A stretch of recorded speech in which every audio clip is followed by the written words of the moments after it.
Cannon was listed as the Attorney General. Wow. Todd Manchester, number 2. I had that. It was never refuted by the Trump administration. She's never she knows the guy that she is somebody Donald Trump fancies. Now they're going after this grand conspiracy prosecution, and they're using Jason Redding Quinones, Donald Trump's prosecutor down in Florida, down in Miami, no less. But then he drives 90 miles north to Fort Pierce, where there's one judge sitting there to open up a grand jury and issue 130 subpoenas against people like Brennan and now former FBI Director Comey again. I said out before we started, what does an impeachment of a federal judge look like under these circumstances? It's not a bribery case. She's not getting technically bribed to give her results. But what is it? As you said, she does not respect the rule of law, the appearance of propriety and conflict. And I know our audience often asks, why isn't she being impeached or considered? Is that something that the Democrats could consider if they got the gavel? I don't want to, I had not thought this through. So let me just think aloud abstractly, not with respect to that particular person.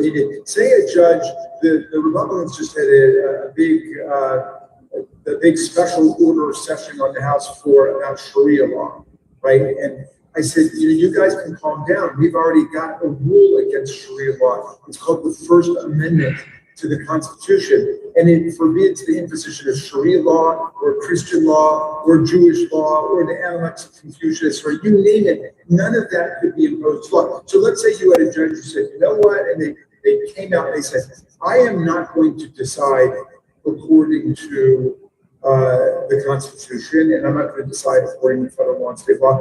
I'm going to decide according to Sharia law or Christian law or Jewish law, or I'm going to decide according to what my father tells me is the best approach, or according to what the President of the United States tells me I should do. I would think that that would be an impeachable thing.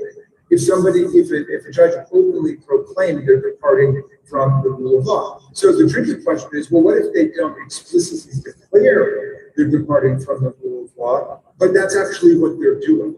And that's why a bribery case is a powerful case, or a treason case. If the judge sold out to Vladimir Putin or something, we would know. But it's really the same thing if they sell out to another leader or somebody like in the executive branch or a business person. It would be the same thing. So that would be the necessity of proof.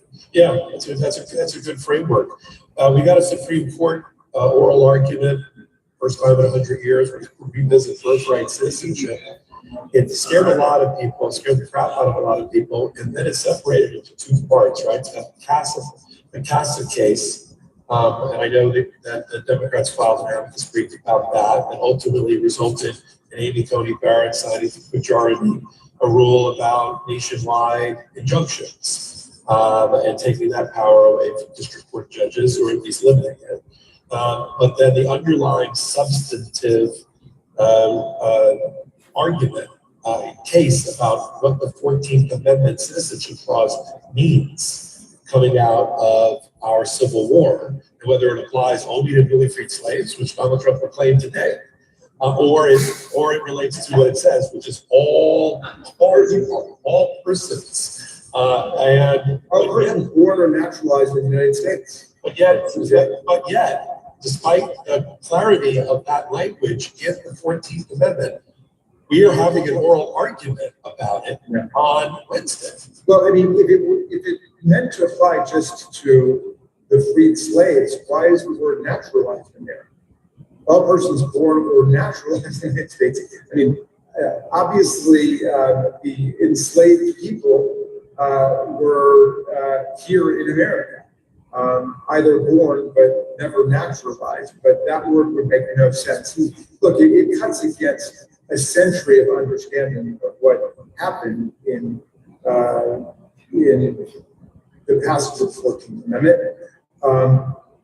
It was an attempt to overturn the Dred Scott decision, but it was understood immediately, as the Supreme Court said in the 19th century and again in the 20th century, that it does create birthright citizenship.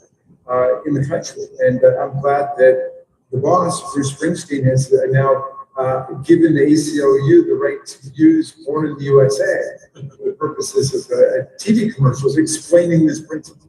Yeah, I just had the American Civil Liberties Union's deputy director on today about it. Let me just read for our panel here what Donald Trump posted today about this case. Usually it's a tell that he knows he's about to lose, much like he did with the tariffs. He's already working the refs, abusing the refs before we even start. Birthright citizenship is not about rich people from China, oh, here we go, time for xenophobia, and the rest of the world who want their children in hundreds of thousands more for pay to ridiculously become citizens of the United States of America. It is about the babies of slaves.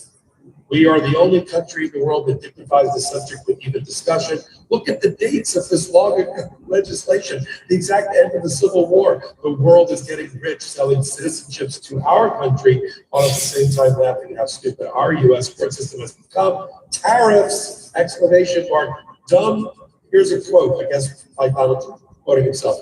Dumb judges and justices will not a great country make. That's today. Wow. Well, I mean, you know, there are a dozen fallacies packed into that statement. One of them is he calls it legislation, and it's not legislation. It's obviously a constitutional principle that has been repeatedly interpreted to create birthright citizenship in the country. You know, I don't know what to say. Obviously, he would like it to come out differently. I didn't understand the thing about rich people in China. I mean, those are the kind of people that, you know, he and his friends do business with all the time. And I think that, you know, Trump has gotten dozens and dozens of trademarks from the Chinese government, collected millions of dollars in illegal emoluments from the Chinese government. The whole American First thing is such a fraud because, in fact, you know, Trump and the maga elite spend all of their time with rich people from other countries, either rich dictators, you know, people like Putin and Orban and, you know, the people who run the authoritarian states they emulate, or the businessmen, or some combination thereof. Jared Kushner brought back more than $2 billion from the Sovereign National Fund of Saudi Arabia, Mohammed bin Salman. That's who they hang around with. They're not interested in America First. That was just a completely predatory slogan that they used to get votes. But they've been selling out the country just day in and day out. And their violations of the Foreign Emoluments Clause are just legion. Nothing in American history comes close to the amount of money that they have brought in from foreign states, kings, and princes without any consent from Congress, which is what the Constitution requires. And they're ripping off the taxpayers directly through the millions of dollars spent at the Trump hotels and golf courses and the stuff that we used to talk about, but now it's so penny ante compared to the crypto scams and the billions of dollars that they're bringing in from abroad. Yeah, Alex, you want to talk about? Yeah. I was just going to ask, you know, looking ahead to this argument in the birthright citizenship case and to the likely decision, I think most commentators expect that birthright citizenship will be upheld by the Supreme Court. The arguments against it are so frivolous and threadbare that they can't possibly stand up. And if that turns out to be the case, it will be the birthright citizenship case and the tariff case, two incredibly high-profile cases where the Supreme Court will have ruled against Trump. My concern, frankly, is that this is a court that, according to our analysis, is ruling for Trump more than 85% of the time, using its shadow docket mostly. And most of these decisions are going under the radar. They're doing tremendous harm that is not getting picked up. It's not getting traced back to the Supreme Court, the root of the harm. And so how do you think we should navigate that? Two big high-profile losses for Donald Trump at the Supreme Court, but a record of consistent victory for him in all the other cases that we know have such a huge impact on American lives. How should we think about processing these high-profile cases in the context of the damage that's being done in the background? Well, that is very well framed for us, Alex, and I appreciate, you know, you're putting it that way because a lot of people were giddy about the tariff decision. It was so obvious that even three justices who normally will bend over backwards to vote for Trump, couldn't bring themselves to do it. And even then, you had 3 justices basically just giving the finger to the Constitution and congressional power, exclusive power to impose taxes and to regulate international commerce. So I agree with you. I think that the Trump administration position on this is absolutely far-fetched and fantastical. It cuts against the explicit language of the Constitution, the history of the Constitution, the way, all of the precedent, the way it's been interpreted. And so we can win on that.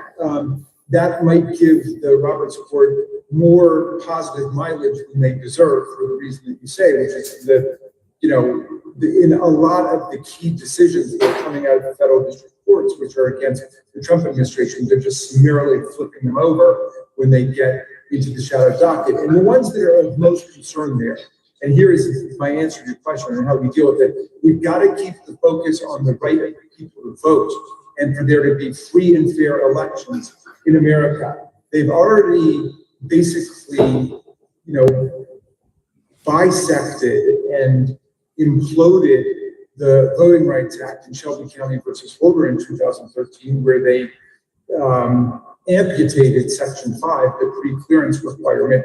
That's pretty much gone. Now they're going after Section 2, which is just the heart of the Voting Rights Act. They want to completely dismantle the gains of the modern civil rights movement in the 1960s by destroying what's left of the Voting Rights Act in the Calais decision from Louisiana. And then in this Mississippi case, they want to overturn many decades, if not centuries, of understanding that the states have control of their elections. And as long as everybody is voting on or before Election Day, they can receive ballots that show up in the mail from military people or people overseas, or people who are in a hospital and are voting out. They can be received the day after or the day after that, and of course they can be counted. Well, suddenly they want to pluck a new doctrine out of midair. Like, where does this come from? You know, did the stork bring it? No, you've got to stop counting at 11:59 p.m.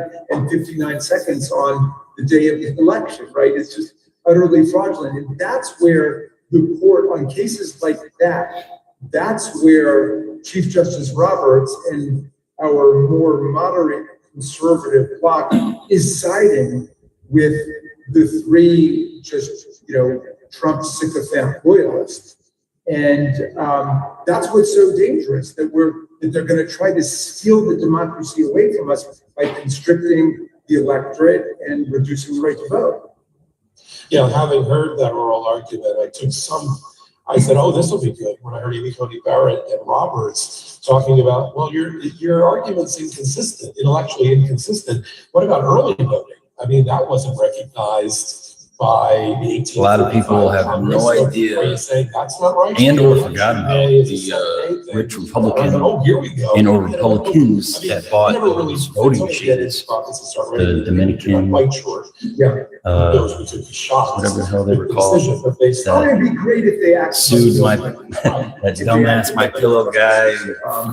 But you never know, and it is just completely sunk in the public esteem, because it's obviously so blatantly political what they're doing. And, you know, the worst example, of course, was the case inventing out of thin air presidential immunity for felony crimes committed in office, allegedly under the auspices of their office. I mean, I'm looking forward to the 2029 Department of Justice, hopefully in the hands of the Democrats, who are now going to test the limits of that immunity decision and give the Supreme Court the opportunity to revisit aspects of it. Just because it's on the books doesn't mean that things that we've watched Donald Trump do already, or things that he will do between now and as he gets more desperate, especially after the midterms, that he'll try to do. I mean, I would think the future Department of Justice, if they have good faith under the DOJ,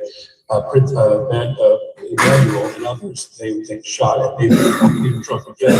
And let's revisit the immunity decision, shall we? Well, I think there's a lot of the case precedent that will have to be revised in the wake of this nightmare.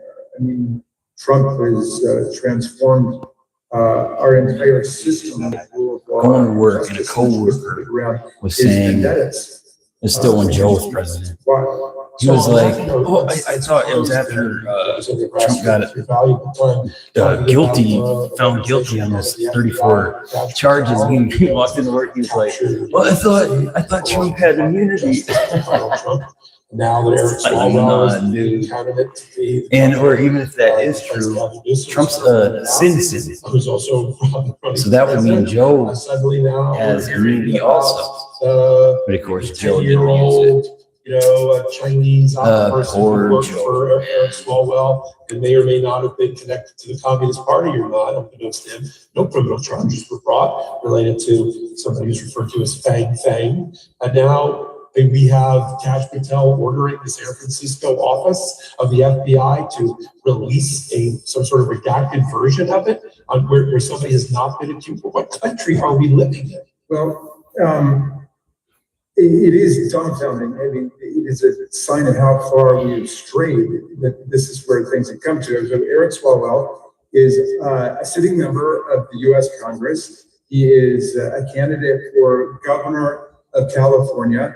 All of this came from 10 years ago, and it didn't lead anywhere. He was never indicted for anything. They gave him a clean bill of health and said he didn't know that this woman was a spy for the Chinese government. He didn't know anything about her, and I guess she volunteered to help on his campaign or something like that. But it was completely ventilated, and there was no problem. Now, Kash Patel says, I just want to release the documents about the whole thing. Well, what does this have to do with the Department of Justice? You're not investigating, you're not prosecuting, you're just putting out dirt on Democratic politicians.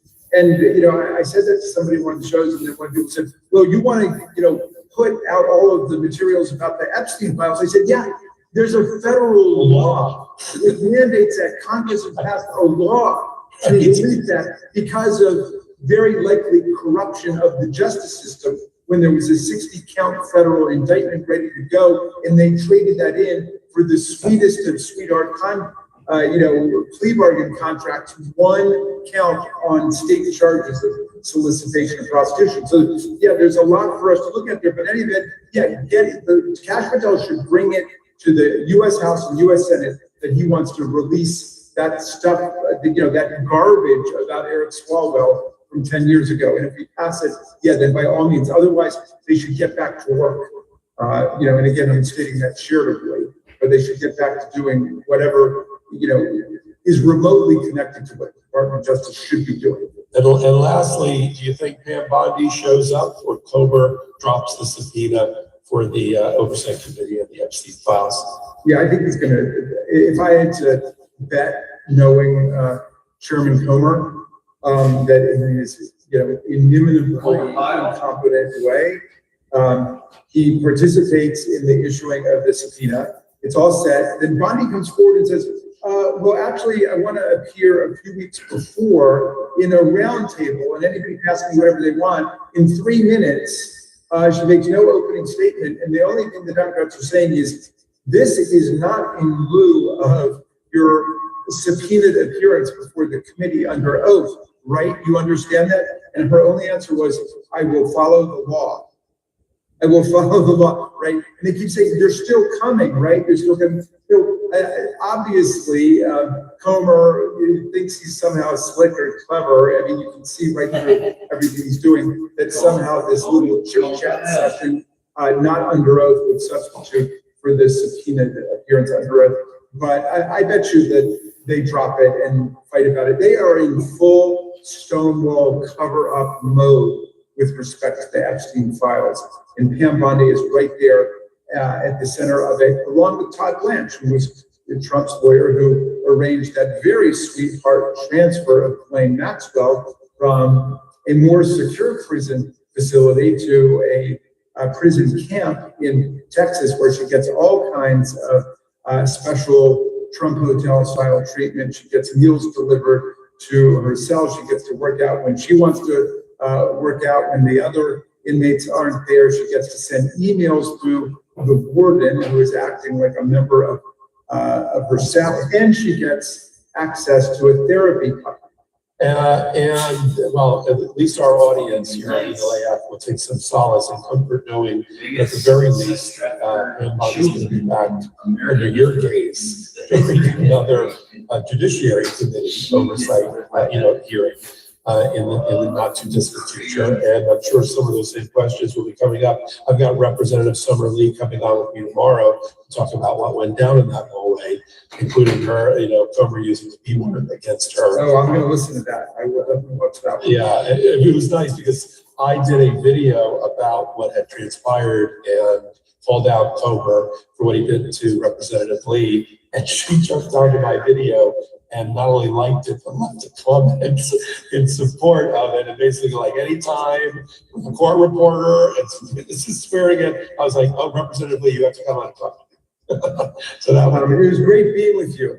you as well. Goodbye. Thanks for having me. Thank you all. Can't get your fill of Legal AF? Me neither. That's why we formed the Legal AF Substack. Every time we mention something in a hot take, whether it's a court cease and desist, says Eric Swalwell to FBI Director Kash Patel.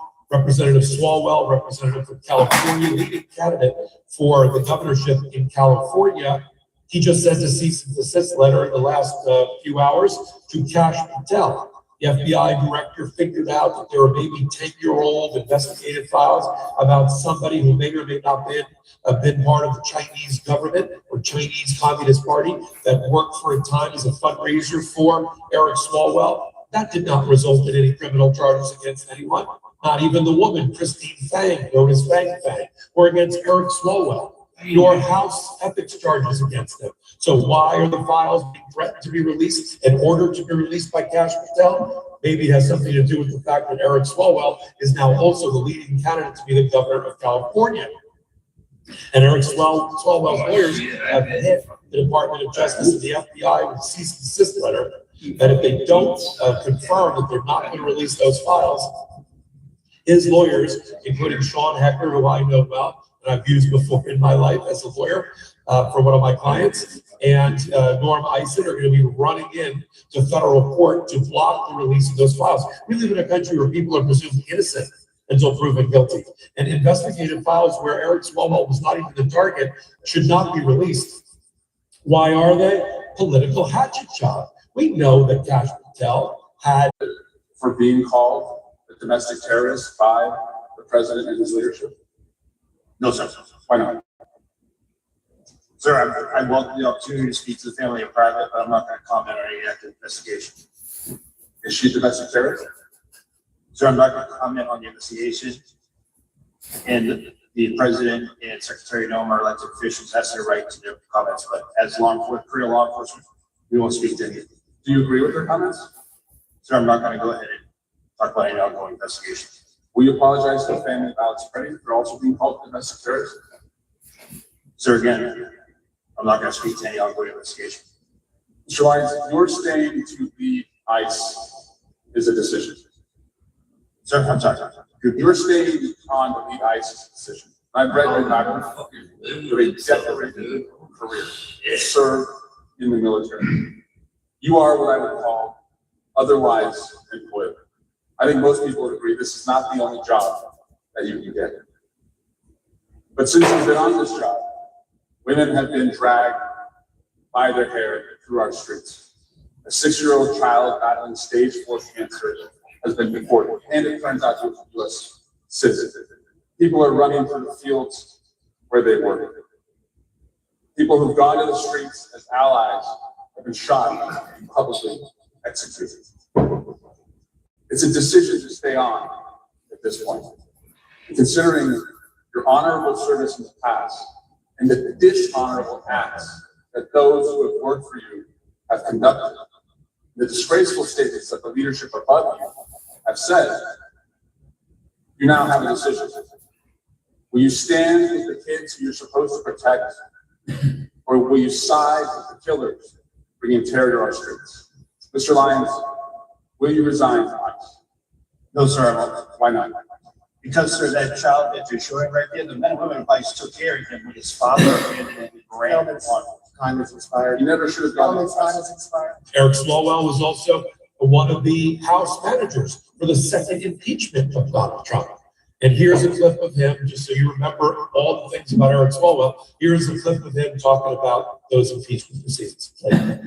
Donald Trump, for months and months, assembled the tinder, the kindling, threw on logs for fuel to have his supporters believe that the only way their victory would be lost was if it was stolen.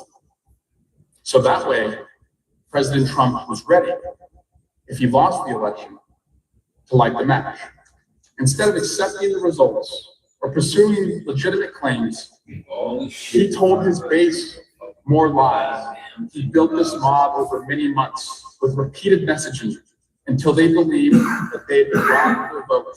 He would do anything to stop this victory. He made them believe that their victory was stolen and incited them so he could use them to steal the election for himself.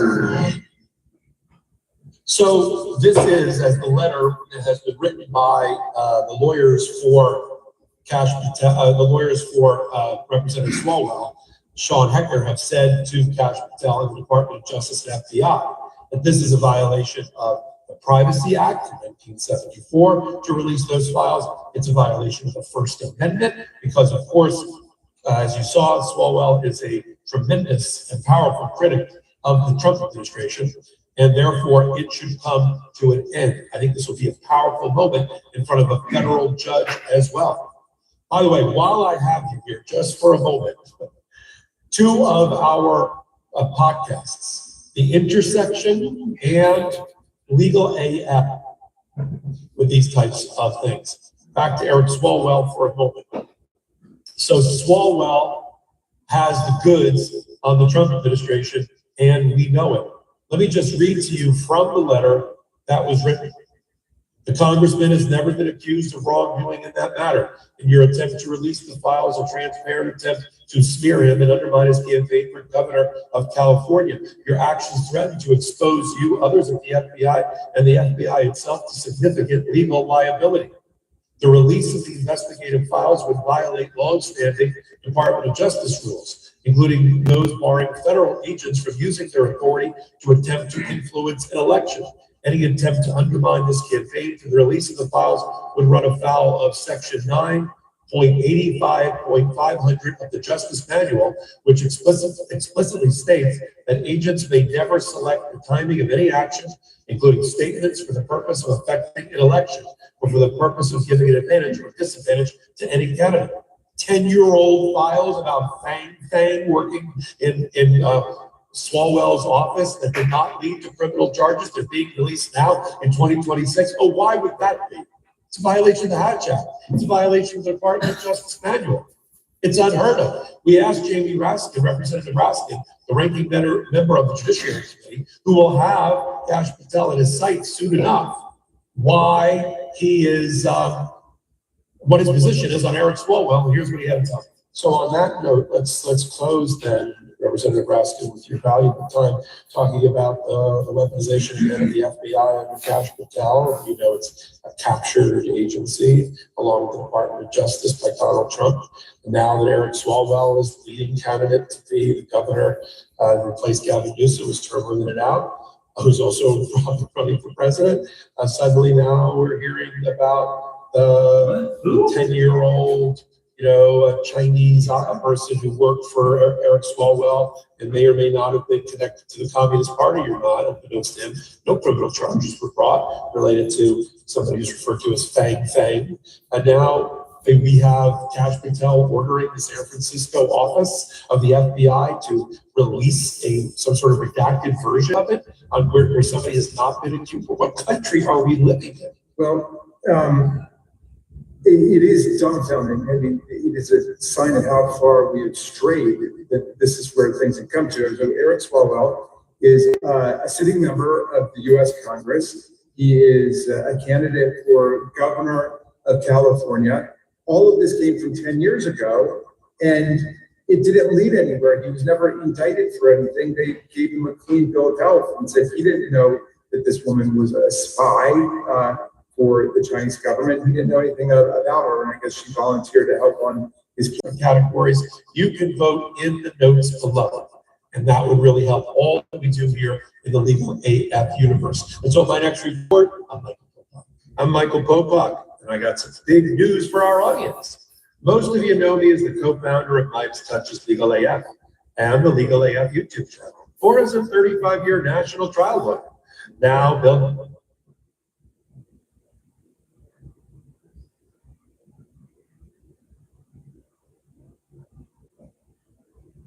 State regime media, which calls itself Fox News, was in a full collapse on live TV as Donald Trump's catastrophic war in Iran continues to spiral out of control and bring down his presidency. In the latest UMass Amherst YouGov poll, Donald Trump's approval was only 33%, the lowest in presidential history. So Fox propagandists like Laura Ingraham are trying to cope and come up with excuses for the collapse of Donald Trump's presidency when they did everything in their power, used all their propaganda tricks to try to prop it up. So last night, Laura Ingraham was like, we have a lot of questions we need to ask. Like, who were the people who were giving Donald Trump this information before we invaded Iran?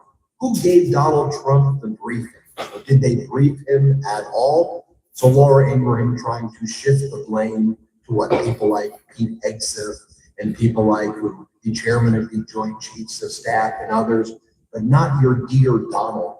When of course, this is Donald Trump and Netanyahu's disastrous war in Iran. Here's what Laura Ingraham was saying last night. Let's play this clip. We still have a lot of questions. For instance, was the president fully briefed about the risks of all of this from the beginning? And was he then able to take it all in and understand the complexity of this, how complex it could actually get, and further possibilities of casualties or other damage, the difficulty of dealing with these people? Or was he told this would be relatively quick in and out? And folks, her cope fest continued. Laura Ingraham was also saying, didn't we, not want regime change? Wasn't Donald Trump's whole pitch, no more Middle East wars? Wasn't that what he was telling the voters? She's like, I'd like regime change. It would be lovely, but we're kind of stuck in the Strait of Hormuz. It would be lovely. What kind of deranged things are they saying? But watch what she says here. Here, play this clip.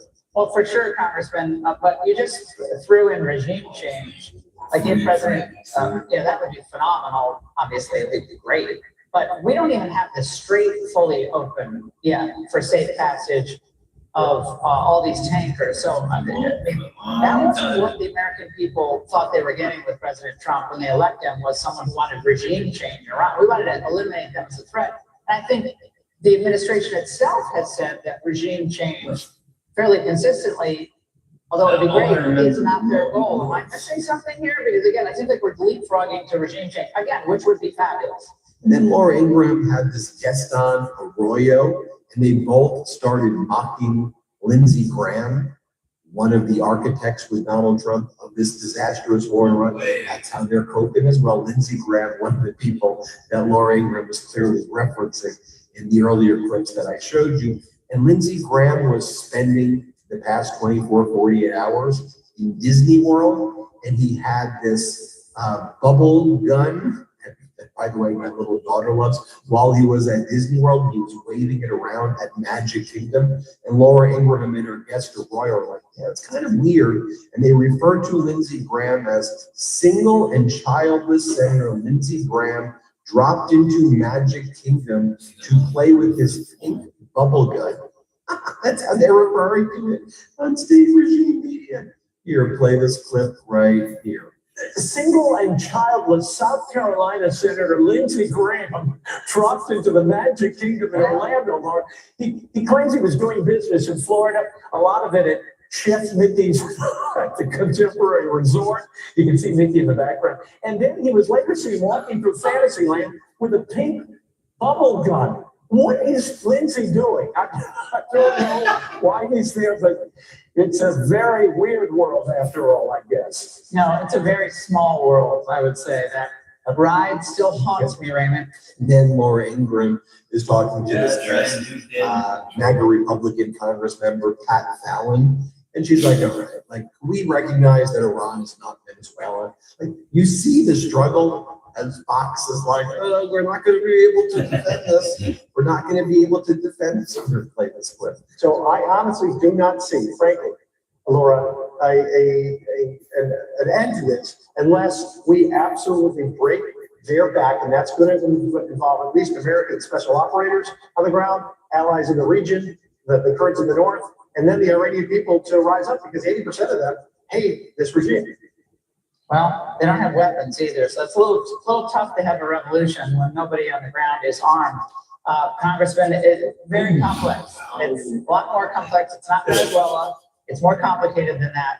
But the idea that this is a quagmire, I heard that. I spit out my coffee. I was laughing. Sorry. I mean, this is ridiculous. Questions, risks, but not a quagmire. So knock it off. And more from Laura Ingraham right here, as she was basically saying, well, looks like this war's kind of escalating, and Donald Trump says he's going to attack the electrical grids, desalination facilities. We may be sending in special forces, and we're going to try to take over Carg Island. Okay, we got a lot of questions, some more questions we got to ask. Watch Laura Ingraham right here. Let's play this clip. So if we cannot come to some type of peace deal with people who can't be trusted, then what? Well, looks like the U.S. is going to escalate. President Trump is already warning of widespread further damage, threatening to hit electric generating plants, oil wells, and Carg Island, as he's reportedly considering sending ground troops in to secure the uranium.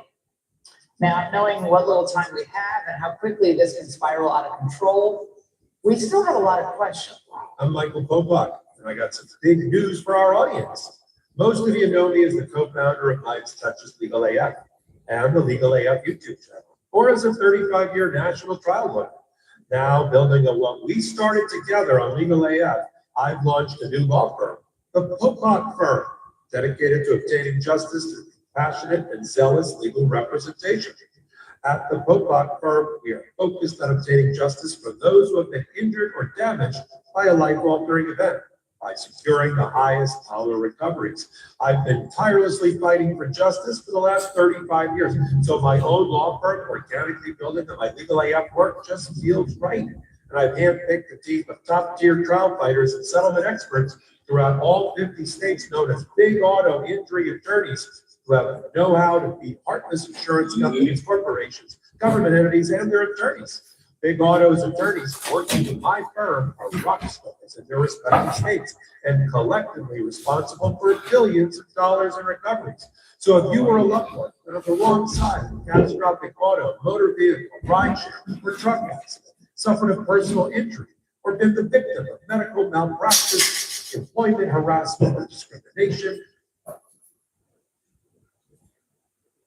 Donald Trump is panicking as his threats against America's former allies are backfiring in Donald Trump's face. Donald Trump announced this morning that France is refusing to allow the United States to use military bases and airspace in France. We've seen that with other countries as well that were formerly allied with the United States, who Donald Trump has been attacking. This morning, Donald Trump posted, "The country of France wouldn't let planes headed to Israel, loaded up with military supplies, fly over French territory. France has been very unhelpful with respect to the, quote, butcher of Iran, who has been successfully eliminated.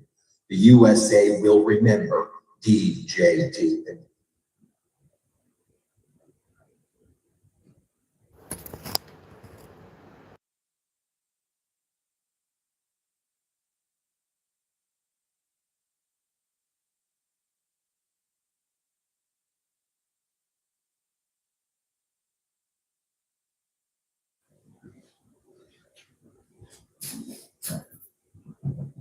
Donald Trump made another post this morning attacking all of America's former allies. He attacks the United Kingdom, for example, here as well. Donald Trump writes, "All of those countries that can't get jet fuel because of the Strait of Hormuz, like the United Kingdom, which refused to get involved, and the decapitation of Iran, I have a suggestion for you. Number one, buy from the US. We have plenty. And number two, build up some delayed courage. Go to the strait and just take it. You'll have to start learning how to fight for yourself. The USA won't be there to help you anymore, just like you weren't there for us. Iran has been essentially decimated. The hard part is done. Go get your oil, President DJT. And we're also learning this morning that Italy has denied US military aircraft permission to land at an Italian airbase, citing, quote, lack of authorization and non-routine mission status. So the countries restricting US military flights due to Iran war include, but are not limited to, Switzerland, Spain, Italy, France, and of course there are many others, and frankly, the United Kingdom should join that list as well, as Donald Trump continues to attack the UK. In addition, Donald Trump demanded that Poland give its Patriot air defense systems, which it purchased, to the United States and transfer them to the Middle East. And Poland said, no, these are our Patriot systems. We're not giving them up. And didn't you say you have unlimited munitions? So why are you trying to take our air defense? And especially right now, as Russia's behavior is getting even more aggressive regarding Ukraine and the surrounding NATO countries. We're not doing that, Donald. We know that your plan is to help Putin. That's what it seems. What your plan is, we ain't giving up our Patriot missile systems. Poland will not relocate its Patriot air defense systems to the Middle East. Its defense minister said earlier today, after reports that the US had informally requested a transfer, quote, our Patriot batteries and their armaments are used to protect Polish airspace and NATO's eastern flank. Donald Trump wanted NATO's eastern flank to be utterly exposed. While all of this is going on too, Iran is mocking Donald Trump's behavior, and they're mocking it on social media. And here's what they're posting on the Iranian Embassy South Africa page, which is basically taking the lead and kind of mocking Donald Trump, among other Iranian accounts. They go, Trump said 12 times that the war was over, 17 times that Iran had been destroyed, 18 times we have won. He danced 10 times and dozed off 11 times. And he blamed everyone around